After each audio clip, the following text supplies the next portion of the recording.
కరీంనగర్లో అన్ని రకాల వ్యవసాయ యంత్రాలు లభించే ఒకే ఒక చోటు Excel Agri Solutions Peddapalli bypass road Bommakal Karimnagar ఇప్పుడే సంప్రదించండి.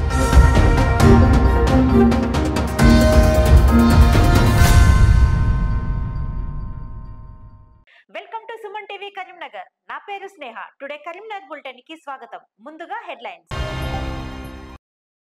భూ ఆక్రమణల కేసులో బీఆర్ఎస్ నేతల అరెస్ట్. పోలీసుల అదుపులో ఉన్న మాజీ కార్పొరేటర్, మాజీ సర్పంచ్లు. వేసవి దృష్ట్యా ప్రత్యామ్నాయ ఏర్పాట్లు చేయాలన్న కలెక్టర్ పమేలా సత్పతి. కలెక్టరేట్ లో వివిధ శాఖల అధికారులతో సమీక్షా సమావేశం. ఘనంగా చిన్నగుట్ట శ్రీ వెంకటేశ్వర స్వామి విగ్రహ ప్రతిష్టోత్సవాలు. హాజరైన త్రిదండి శ్రీమన్నారాయణ చిన్నజీయ స్వామి. స్వేచ్ఛాయుతంగా ఎన్నికలు జరిగేలా మీడియా కీలక పాత్ర పోషించాలి. మీడియా సెంటర్ ప్రారంభించిన జిల్లా కలెక్టర్ పమేలా సత్పతి. ఘనంగా ముగిసిన ఘర్షకుర్తి శ్రీ వెంకటేశ్వర స్వామి వార్షికోత్సవాలు. చివరి రోజున భక్తి పాటలతో అలరించిన సంగీత విభావరి. భూ ఆక్రమణలకు పాల్పడిన పలువురు నేతలపై పోలీసులు ఉక్కుపాదం మోపుతున్నారు. ఈ మేరకు కరీంనగర్ లోని బీఆర్ఎస్ ప్రజాప్రతినిధులతో పాటు పలువురు నాయకులను పోలీసులు అరెస్ట్ చేశారు. పలు కేసుల్లో నిందితులైన సుమారు 9 మందిపై కేసులు నమోదు చేశారు. అక్రమ దస్తావేజులు సృష్టించి ఒకే భూమిని పలువురికి అమ్మిన కేసులో 7వ డివిజన్ కార్పొరేటర్ భర్త ఆకుల ప్రకాష్ ను అరెస్ట్ చేశారు. అలాగే మరో కేసులో కొత్తపల్లి జెడ్పీటీసీ భర్త పిట్టల రవిని సైతం అదుపులోకి తీసుకున్నారు. పలు కేసుల్లో ఇప్పటికే తహసీల్దార్ శ్రీనివాస్ పోలీసుల అదుపులో ఉండగా నరసింహారావు, అబ్దుల్ హఫీజ్, ఉప్పు సురేష్, కట్ట రమ్య, గడ్డం ఆదిరెడ్డి, న్యాలమడుగు రాజయ్య, రిటైర్డ్ ఎంఆర్ఓ మోహన్ రెడ్డి, తొమ్ముడురు నరసింహారావు, తిరుపతి విష్ణువర్ధన్, కొమ్ము భూమయ్య, మంద నగేష్, తిరుపతి నితిన్ వర్ధిన్లను అదుపులోకి తీసుకున్నారు. వేసవి కాలం దృష్ట్యా ప్రజలు వడదెబ్బ బారిన పడకుండా పలు చర్యలు తీసుకోవాలని జిల్లా కలెక్టర్ పమేలా సత్పతి అన్నారు. నగరంలోని కలెక్టరేట్ కాన్ఫరెన్స్ హాల్లో వేసవి కాలంలో తీసుకోవాల్సిన జాగ్రత్త చర్యలపై పలు శాఖల అధికారులతో కలెక్టర్ సమీక్ష నిర్వహించారు. జనసంచారం ఎక్కువ ఉన్న చోట విస్తృతంగా చలివేంద్రాలు ఏర్పాటు చేసి ప్రజల దాహాదిని తీర్చాలన్నారు. విద్యార్థులు వడదెబ్బకు గురి కాకుండా అధికారులు ప్రత్యేక దృష్టి సారించాలని చెప్పారు. స్టోన్ క్రషర్లు, గ్రానైట్ పరిశ్రమలు, ఇటుక బట్టీల్లో పనిచేసే కార్మికులు, పారిశుద్ధ్య కార్మికులు, వివిధ రంగాల్లో పనిచేస్తున్న వారు వడదెబ్బకు గురి కాకుండా జాగ్రత్తలు తీసుకోవాలని సూచించారు. వేసవి కాలం దృష్ట్యా ప్రజలంతా తాగునీటిని వృధా చేయకుండా పొదుపుగా వాడుకోవాలన్నారు. మంచినీటి సరఫరాలో ఇబ్బందులు లేకుండా చూడాలని ఆదేశించారు. ఈ సమావేశంలో కలెక్టర్ తో పాటు అదనపు కలెక్టర్ ప్రఫుల్ దేశాయ్, వివిధ శాఖల అధికారులు తదితరులు పాల్గొన్నారు. ఎగ్జామ్స్ నడుస్తుంది, నేను ఒక సెంటర్ పోతే నేను చెప్పాను వచ్చిన పిల్లలకి అట్లీస్ట్ తాపించండి. ఎన్నో ప్యాకెట్ వాటర్స్ ఉన్నాయి, మేక్ ఇట్ బల్క్ వాటర్స్ పెట్టేసి ఒక గ్లాస్ తాపించి పంపించండి అని చెప్పారు. తన గొంతులో ప్రాణం ఉన్నంత వరకు బీఆర్ఎస్ పార్టీలోనే ఉంటానని హుజరాబాద్ ఎమ్మెల్యే పాడి కౌశిక్ రెడ్డి అన్నారు. సోషల్ మీడియాతో వస్తున్న తప్పుడు ప్రచారంపై ఆయన ప్రత్యేక వీడియో విడుదల చేశారు. సామాజిక మాధ్యమాలలో తనపై దుష్ప్రచారం చేస్తున్నారని ఆరోపించారు. గొంతులో ప్రాణం ఉన్నంత వరకు కేసీఆర్, ఆయన కుటుంబం కోసం పనిచేస్తానని యావత్ తెలంగాణ ప్రజలకు, హుజరాబాద్ నియోజకవర్గ ప్రజలకు సూచించారు. తనపై తప్పుడు ప్రచారం చేస్తున్న వార్తలను ఆయన తీవ్రంగా ఖండించారు. ఇలాంటి వార్తలను నమ్మవద్దని తెలిపారు. ఇవాళ పొద్దున్న లేవగానే సోషల్ మీడియాలో ఒక వార్త చూసినా, ఏదో నేను కాంగ్రెస్ లో చేరుతున్నాను. నేను యావత్ తెలంగాణ ప్రజలకి, ప్రత్యేకంగా హుజరాబాద్ నియోజకవర్గ ప్రజలందరికీ చెప్తా ఉన్నాను, నా గొంతుల ప్రాణం ఉన్నంత వరకు నేను కేసీఆర్ గారితోని, కేసీఆర్ గారి కుటుంబంతోనే ఉంటా తప్పితే వాళ్ళని ఇచ్చిపెట్టే ప్రసక్తే లేదు. ఇట్లాంటి చిల్లర వార్తలు దయచేసి జర్నలిస్టులు కూడా రాయొద్దని నేను విజ్ఞప్తి చేస్తా ఉన్నాను. దీన్ని నేను తీవ్రంగా ఖండిస్తా ఉన్నాను. ఇట్లాంటి వార్తలు రాసిన జర్నలిస్ట్ అందరి మీద ఖచ్చితంగా లీగల్ యాక్షన్ తీసుకుంటా, లీగల్ నోటీస్ పంపుతా, పరువు నష్ట డాబా కూడా వేస్తా అని చెప్పి తెలియజేస్తూ, ఇట్లాంటి చిల్లర వార్తలని ఎవరు కూడా నమ్మొద్దని విజ్ఞప్తి చేస్తూ సెలవు తీసుకుంటా ఉన్నాం. జై తెలంగాణ, జై కేసీఆర్. పార్లమెంట్ ఎన్నికల నేపథ్యంలో కరీంనగర్ లో మీడియా సెంటర్ ను ఏర్పాటు చేశారు. నగరంలోని కలెక్టరేట్ లో నూతనంగా రూపొందించిన media centre, media certification and monitoring cell ను జిల్లా ఎన్నికల అధికారి కలెక్టర్ పమ్మేల సత్పతి ప్రారంభించారు. ఈ సందర్భంగా మీడియా సెంటర్ లోని సదుపాయాలు, ఎంసీఎంసీ పనితీరుకు సంబంధించిన ఏర్పాట్లను పరిశీలించారు. ఎలక్ట్రానిక్, సోషల్ మీడియా విభాగాలను పర్యవేక్షించారు. ఎన్నికల సమాచారాన్ని ఎప్పటికప్పుడు ప్రింట్, ఎలక్ట్రానిక్ మీడియా ప్రతినిధులకు అందించేందుకు మీడియా సెంటర్ ను ఏర్పాటు చేశామని కలెక్టర్ అన్నారు.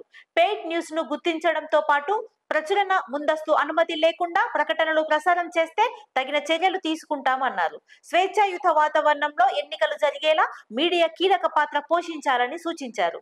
ఈ కార్యక్రమంలో కలెక్టర్ తో పాటు అదనపు కలెక్టర్లు Praful Desai, DPRO Lakshmanarao, deputy executive information engineering Kondaiah, అధికారులు తదితరులు పాల్గొన్నారు. కొత్తపల్లి పట్టణ చిన్నగుట్ట శ్రీ భూనీల సమేత శ్రీ వెంకటేశ్వర స్వామి నూతన ఆలయ విగ్రహ ప్రతిష్టాపనోత్సవాలు ఘనంగా నిర్వహించారు. ఈ సందర్భంగా ఆలయ కమిటీ ప్రతినిధులు అన్ని ఏర్పాట్లు చేశారు. త్రిదండి చిన్నజీయ స్వామి ముఖ్య అతిథిగా హాజరు కాగా ఆయన చేతుల మీదుగా వేద పండితుల మంత్రోచ్చరణ విగ్రహాలను ప్రతిష్ఠించారు. మార్చి 24వ తేదీ నుండి 27వ తేదీ వరకు ఉత్సవాలు జరిగాయి. వందలాది సంవత్సరాల క్రితం చిన్నగుట్టపై స్వయంభుగా వెంకటేశ్వర స్వామి వెలిశారు. ఈ కార్యక్రమంలో చిన్నజీయ స్వామితో పాటు ఆలయ కమిటీ ప్రతినిధులు రాజభాస్కర్ రెడ్డి, నారాయణ రెడ్డి, మధుసూదన్ రెడ్డి, తుమ్మల రమేష్ రెడ్డి, కౌన్సిలర్స్ వాసాల రమేష్, శేఖర్, ఆలయ కమిటీ ప్రతినిధులు తదితరులు పాల్గొన్నారు. కొత్తపల్లి ఈ గుట్ట మీద స్వయంభూ వెంకటేశ్వర స్వామి వారి యొక్క కుంభాభిషేక కార్యక్రమాన్ని జరిపిస్తున్నారు. కుంభ అభిషేక కార్యక్రమాన్ని స్వామికి జరిపిస్తున్నారు. ఆ సందర్భంగా ఇక్కడ స్వామి యొక్క సన్నిధిలో ఉత్సవ మూర్తులని మరి కొంతమంది మూర్తుల్ని కూడా చేర్చి ప్రతిష్టా కార్యక్రమాన్ని జరిపించారు. కేవలం ఒక్క సన్నిధి మాత్రమే ఉండేది, దాన్ని కొంచెం పెంచి శ్రీదేవికి, భూదేవికి, అమ్మవార్లకి సన్నిధుల్ని ఏర్పాటు చేసి ఆ లోపల ఉండేటటువంటి మూర్తుల్ని చూసాం మేము. అద్భుతమైనటువంటి దివ్య ఆకారంలో ఉండే మూర్తులని చూసాం. దాన్ని ఒకళ్ళు ఇద్దరు పట్టుకుని మోయగలిగేటటువంటి స్థితి కాదు. ఆ మూర్తి అట్లానే స్థిరంగా లోపల ఉండి బయట భక్త జనులు సమర్పణ చేసేటటువంటి సేవలను స్వీకరించడానికి ఈ మూర్తులు ప్రతిష్టాపన జరిగి ఈవేళ దాన్ని అందంగా జరిపించేటటువంటి బాధ్యతను తీసుకుని మన అహోబిల రామానుజ జీయర్ స్వామి వారు వారి సన్నిధిలో జరుగుతుంటే మన మాధవి నారాయణ రెడ్డి దంపతులు ఈ కార్యక్రమాల యొక్క బాధ్యతని మీ అందరి యొక్క తోడ్పాటుతో తీసుకుని చక్కగా చేస్తుంటే దాంట్లో మేము కూడా కొద్దిసేపు పాల్గొందామని వచ్చాం.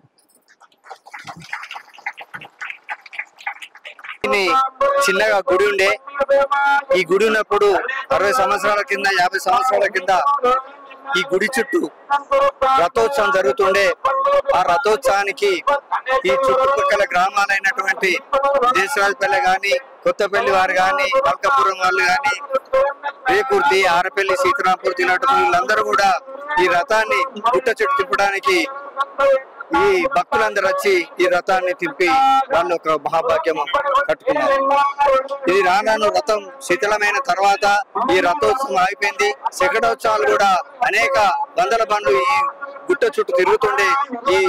ఇప్పుడు రాను ఈ బండ్లు లేని కారణంగా ఇప్పుడు వాహనాలు, ట్రాక్టర్లు తిరుగుతున్నది. ఈ గుట్టపైకి రావడానికి చాలా కష్టంగా ఉంటుండే, చిన్నగా ఇరుకుగా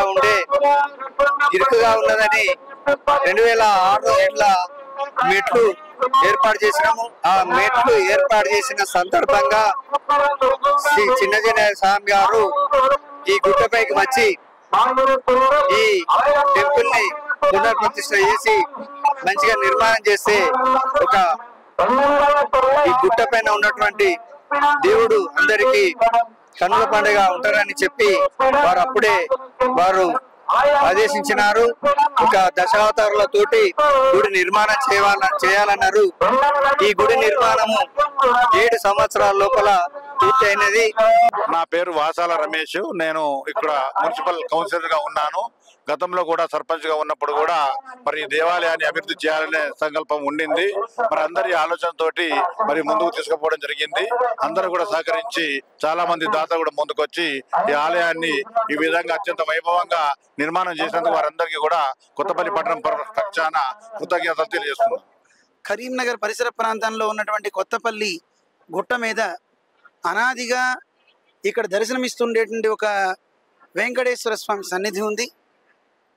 మన చిన్నజీయర్ స్వామి వారు కొన్ని సంవత్సరాల క్రితం ఇక్కడ దర్శించి ఇక్కడే స్వామి వెలిసి ఉన్నాడు కదా, ఈ స్వామి ఆలయాన్ని ఎందుకు జీర్ణోద్ధరణ చేయలేదు అని స్వామివారు ఒక పిలుపునిస్తే ఆ మేరకు ఇక్కడ ఉన్నటువంటి భక్తులందరూ కలిసి శ్రీమతి మాధవి నారాయణ రెడ్డి దంపతుల యొక్క ప్రేరణతో అందరూ కలిసి ఒక అందమైన ఆలయాన్ని ఇక్కడ నిర్మాణం చేసుకున్నారు. ఈ గుట్ట మీద ఇక్కడ సహజంగా వెలిసినటువంటి వెంకటేశ్వర స్వామి పర్వతం గుట్ట కింద ఉన్నాడు.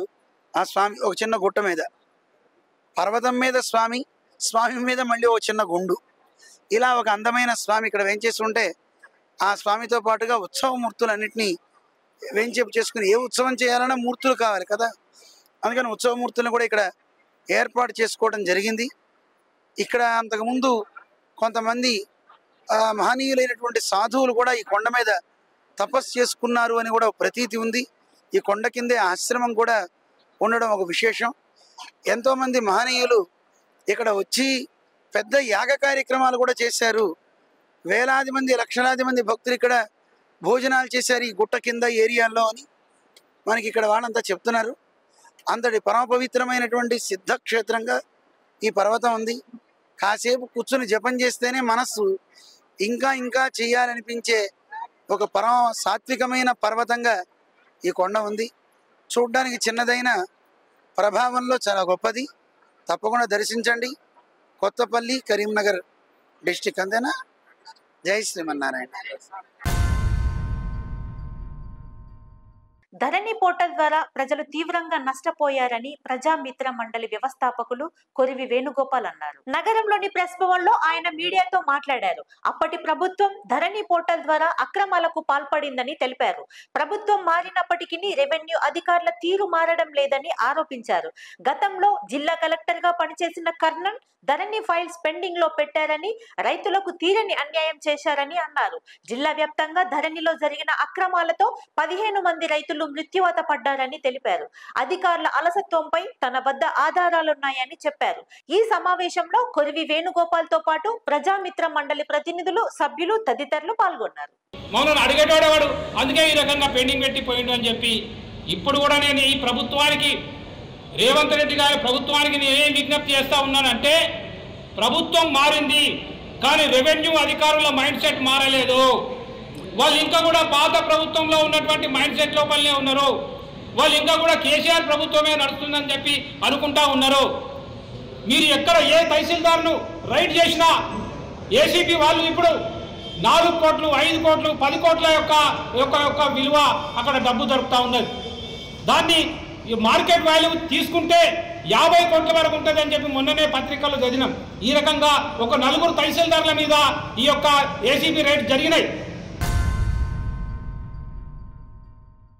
గంగాధర మండలం గర్షగుర్తి గ్రామంలోని శ్రీ వెంకటేశ్వర స్వామి ఆలయ బ్రహ్మోత్సవాలు వైభవంగా ముగిశాయి.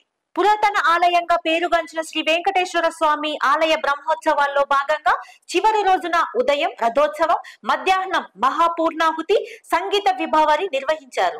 సాయంత్రం పుష్పయాగంతో పాటు రాత్రి వేళ పవలింపు చేపట్టారు. మంచిర్యాల కళా బృందంచే చేపట్టిన సాంస్కృతిక కార్యక్రమాలు ఆకట్టుకున్నాయి. ప్రముఖ గాయకులు శశికళ, రాజమల్లయ్య చేపట్టిన గాన కచేరీ భక్తులను మంత్రముగ్ధుల్ని చేసింది. గత 60 ఏళ్లుగా స్వామివారి బ్రహ్మోత్సవాలు వైభవంగా నిర్వహిస్తున్నామని ఆలయ కమిటీ చైర్మన్ కల్వకుంట్ల శ్రీనివాసరావు అన్నారు. ప్రతి ఏటా భక్తుల సంఖ్య రోజు రోజుకు పెరుగుతుందని చెప్పారు. ఉత్సవాలను విజయవంతం చేసిన ప్రతి ఒక్కరికి కృతజ్ఞతలు తెలియజేశారు. ఈ కార్యక్రమంలో ఆలయ కమిటీ చైర్మన్ కల్వకుంట్ల శ్రీనివాసరావు, ప్రధాన అర్చకులు కె మంగయ్య, యాజ్ఞికుడు యాదగిరాచార్యులు, మాజీ సర్పంచ్ కమటం రాజమల్లయ్య, మాజీ ఎంపీటీసీ మహేషుని ఈశ్వరయ్య, గాయకులు శశికళ, రాజమల్లయ్య, ఆలయ కమిటీ ప్రతినిధులు, సభ్యులు, భక్తులు తదితరులు పాల్గొన్నారు. నా పేరు కల్వకోట శ్రీనివాసరావు. నేను ఈ దేవాలయ చైర్మన్గా గత 40 సంవత్సరాల నుండి ఈ బ్రహ్మోత్సవాలను నిర్వహిస్తున్నాను.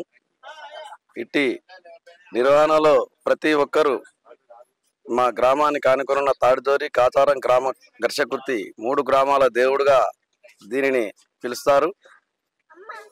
ఇది కోరిన వారికి కొంగు బంగారమై పశ్చిమామకుండై స్వయంభూ పశ్చిమామకుండై వెలిసిండు. ఈ క్షేత్రం కల్వకోట వంశీయులచే ఈ దేవాలయం నిర్మించిందని చెప్పబడుతున్నది. ప్రతి సంవత్సరము పాల్గొన శుద్ధ ఏకాదశి నుండి పాల్గొన బహుళ పాడ్యమి వరకు అంగరంగ వైభవంగా బ్రహ్మోత్సవములు జరుగుతున్నాయి. ఇంతకుముందు పురాతన దేవాలయం ఉండే, దానిని తీసేసి మళ్ళీ కొత్త దేవాలయం నిర్మాణం చేసుకున్నాము. అది నిర్మాణం చేసుకొని కూడా 10 సంవత్సరాలు అయినది. ఇంకో 2 సంవత్సరాలు అయితే పుష్కర మహోత్సవం చేసే ఉన్నది. మా గ్రామం నందు ఉన్న ఈ దేవాలయంకు బ్రహ్మోత్సవాలకు ప్రతి ఇంటి నుండి ఆడపడుతులు కానీ వాళ్ళ బంధువర్గం కానీ ప్రతి ఇంటికి రాని ఇల్లు ఉండాలి. ప్రతి సంవత్సరము అంగరంగ వైభవంగా అందరి సహాయ సహకారాలతో దీన్ని నిర్వహిస్తున్నాము. ఎందరో దాతలు ఈ కార్యక్రమానికి పాల్పంచుకుంటారు. ఇక్కడ కాదు, వేరే విదేశాలలో ఉన్న వాళ్ళు కూడా ఈ బ్రహ్మోత్సవాలకు సహాయ సహకారాలు అందిస్తారు.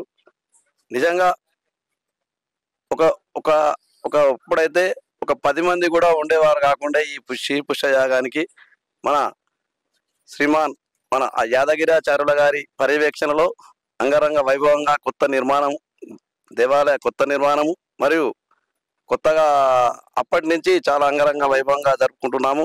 ఈ సంవత్సరము వారి సంకల్పం మీరు యాగశాల నిర్మిస్తేనే నేను మీ బ్రహ్మోత్సవాలకు వస్తా అనే మాట ప్రకారం ఈ సంవత్సరము మా గ్రామం నందు అన్నందాసుల లక్ష్మీరాజం గారి వారి కుటుంబ సభ్యుల సహకారంతో మంచి యాగశాల నిర్మాణం చేసుకొని వారి కరకమలంలోచే మొదటి యాగశాల పూజ ఈ సంవత్సరం చేసుకున్నదైంది. ప్రతి ఒక్కరు ఇందులో బ్రహ్మోత్సవంలో పాల్గొంటారు. వారికి వారి కుటుంబ సభ్యులకు అందరికీ మన వెంకటేశ్వర స్వామి వారి అనేక మంగళాశాసనాలు ఉంటాయి. తన మన ధనముతో సహాయ సహకారాలు అందించిన అందరికీ పేరు పేరున దేవస్థాన పక్షాన గ్రామ పక్షాన కృతజ్ఞతలు తెలుపుకుంటున్నాము. జై శ్రీమన్నారాయణ. మా ఘర్షకుర్తి గ్రామంలో స్వయంభూగా పశ్చిమాభిముఖుండై స్వయంభూగా వెలిసినటువంటి శ్రీ వెంకటేశ్వర స్వామి నా చిన్నప్పటి నుండి ఒక భక్తునిగా, స్వామి సేవకునిగా, ఒక గాన కళాకారునిగా ఆ స్వామి నాతో చేయించుకుంటున్నాడు. అతి ప్రాశస్త్యం కలిగినటువంటి స్వామి మా స్వామి. కోరిన వారికి కొంగు బంగారమై అందరి కోరికలు నెరవేర్చేటువంటి ఆ స్వామి మాకు మా ఊర్లో వెళ్ళటం మా అదృష్టం. ప్రతి ఇంటి నుండి అందరూ భక్తి ప్రపత్తులతో ప్రతి సంవత్సరం ఇక్కడికి వచ్చి అతి విజయవంతంగా ఈ కార్యక్రమాలను ముగిస్తున్నారు. చాలా చక్కగా కనుల పండుగగా వీణుల విందుగా మేము ఇక్కడ కార్యక్రమాలు జరిపించుకుంటున్నాం. ఆ స్వామి కృప వలనే అతనే మాతో చేయించుకుంటున్నాడు. అంటే దినదినాభివృద్ధి చెందుతుంది ఇక్కడ భక్తి ప్రపత్తులు. సుమన్ టీవీ కరీంనగర్ గారికి కృతజ్ఞతాభివందనాలు తెలియజేస్తున్నాం. ఓం నమో వెంకటేశాయ. ఘర్షకుర్తి గ్రామంలో స్వయంభూగా పశ్చిమాభిముఖ వెలిసిన వెంకటేశ్వర స్వామి నాకు తెలిసినంత వరకు 400 సంవత్సరాల క్రితం ఇక్కడ వెలిసినట్లు చరిత్ర ఉంది. కల్వకోట వెంకట వంశీయులు ఈ ఆలయాన్ని నిర్మాణం చేసినట్టుగా తెలియవచ్చింది.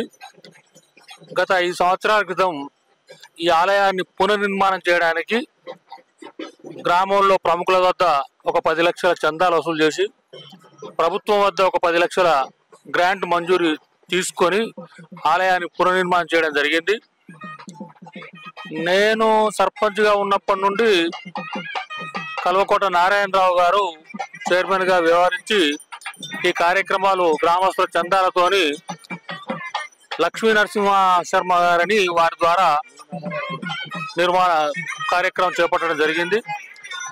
గతంలో జోగారావు గారు, తర్వాత మా నాన్నగారు రాజలింగం గారు, నారాయణరావు గారు వీళ్ళందరి సహాయ సహకారాలతో ఈ యొక్క ఆలయ వైభవాన్ని పెంచుకోవడం జరిగింది.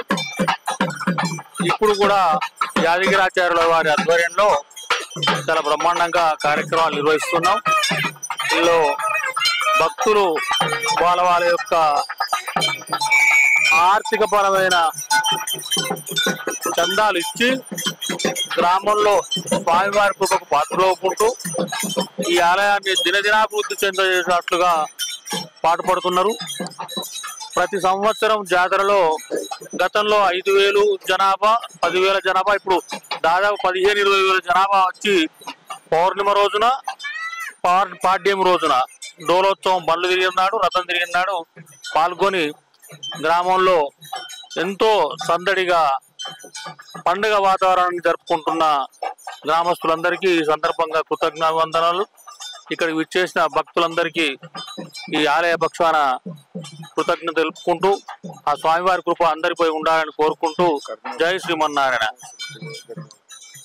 కరీంనగర్ సుమన్ టీవీ గారికి ఈ సందర్భంగా ప్రత్యేకంగా అభినందనలు, ధన్యవాదాలు తెలుపుకుంటూ ఈ అందరికీ శ్రీ లక్ష్మీ బోనీరా సమేత పద్మావతి సమేత లక్ష్మీ వెంకటేశ్వర స్వామి అనుగ్రహం ఉండాలని ఆకాంక్షిస్తూ అనేక మంగళాశాసనం తెలుపుకుంటూ జై శ్రీమన్నారాయణ.